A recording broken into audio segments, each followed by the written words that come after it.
Welcome into edition number 14 of the Keys Corner as the Keys get ready to take on the Carolina Mudcats tonight, first of 4 games. I'm Geoff Arnold along with Kyle Houston, your Keys radio broadcasters. The Keys coming off a 3-game set at Potomac. They dropped 2 out of 3. On Thursday night, though, they had a special guest. Chris Tillman was pitching for the team on a Major League rehab assignment. He threw 5 innings, 8 hits, 6 runs, 4 earned. Overall, Kyle, if you look at the stat line, it's not the best, but Tillman, after his start, said he felt like it was the best of his 3 rehab outings. Yeah, and that's really encouraging to hear. The second and third innings didn't go great for him, but what we saw in the 4th and 5th inning, he was really locating that changeup and his fastball. So for him to be able to come out in that start and just feel good, come out injury-free, that's always a key, and feeling good in the shoulder. I thought it was encouraging to see the step that Tillman took last night. Yeah, dealing with right shoulder bursitis, Tillman, there's a question as to whether or not he's going to pitch for the Orioles next week when they go up to Boston.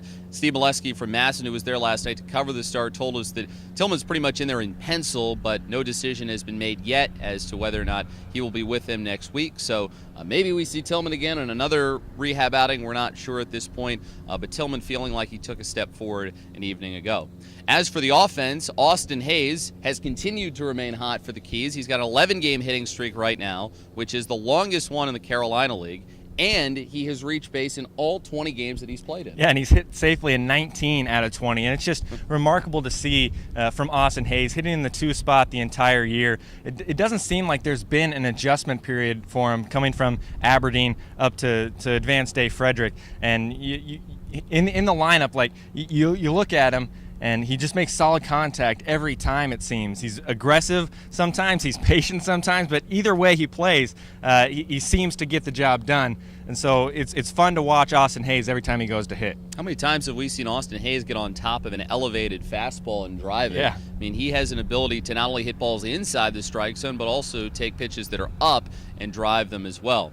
So Austin Hayes performing well for the Keys, who try and get a series win against the Carolina Mudcats. They've only won 1 series so far, the Keys have, but they faced the Mudcats team, dropped 2 of 3 the first time Carolina was here, split a 4-game set when the team was in Zebulon, and they've become pretty familiar with Carolina as the Keys will see the Mudcats 11 times in April. That's amazing, actually. It seems like every time we go into a weekend series, it's who are we preparing for? Oh, the Carolina Mudcats. So you see the team over and over. You kind of know their tendencies. I think it's tough for a pitcher. I talked with Brian Gonzalez about facing an opponent back-to-back starts. He says it's kind of difficult because they've seen you the first time. They kind of know what you have, so you have to be able to make the adjustments. But it's also nice to have a familiar opponent, if you are the pitcher, to know what their tendencies are as a lineup. Even though the Carolina League has grown from 8 teams to 10, it seems like everybody knows each other pretty well and that you're going to be seeing teams back-to-back starts, sometimes 3 starts in a month. You never know. That's what you get when you're playing in a small league like this one.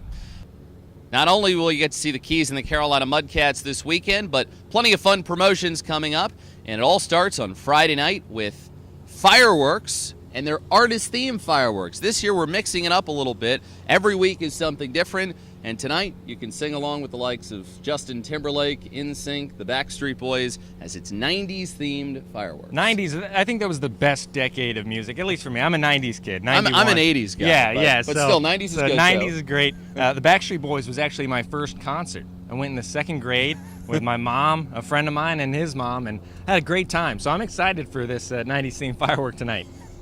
You want it that way. Okay. Okay.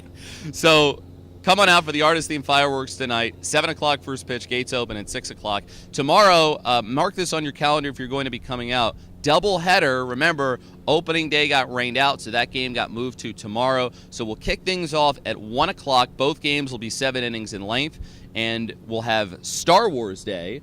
So if you're a fan of the George Lucas brainchild, come on out. You can see all these different Star Wars characters, lightsaber battles on the field, real costumes. I mean, these people take it very seriously, so you want to come on out and see that. Additionally, Mount St. Mary's Men's Basketball Day got rained out last weekend, but the Mount men's team, which won the NEC title and advanced to the NCAA tournament, will be here too. Yeah, I'm really glad that we were able to reschedule that to be able to celebrate the great season that they had, the great run in the NEC tournament, and then to win the play-in game and play very well against Villanova, especially in the first half of that game. They're getting some more national recognition, and I think it's going to be great to have them out here. Should be exciting. And then on Sunday, we have a Sunday Fun Day, as we typically do, presented by Chili's. But it is also halfway to Halloween Day / Nightmare on New Design.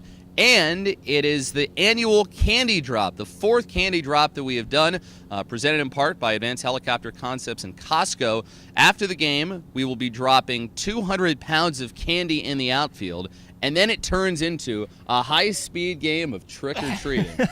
Are you going to be out there running to get some candy? No, I'm not allowed. Yeah. I'm not allowed. I've heard so much good things about this candy drop, and so I'm excited to watch the chaos that's going to ensue in the outfield. Not to mention, Halloween's my birthday, so halfway to Halloween. Feel free to to bring a gift to the ballpark if you're here. We'll be in the radio booth. I'll accept anything pretty much. Yeah, exactly. Well, okay. So a little. Your birthday's really on Halloween? Yeah, my birthday's on Halloween. It's scary, isn't it?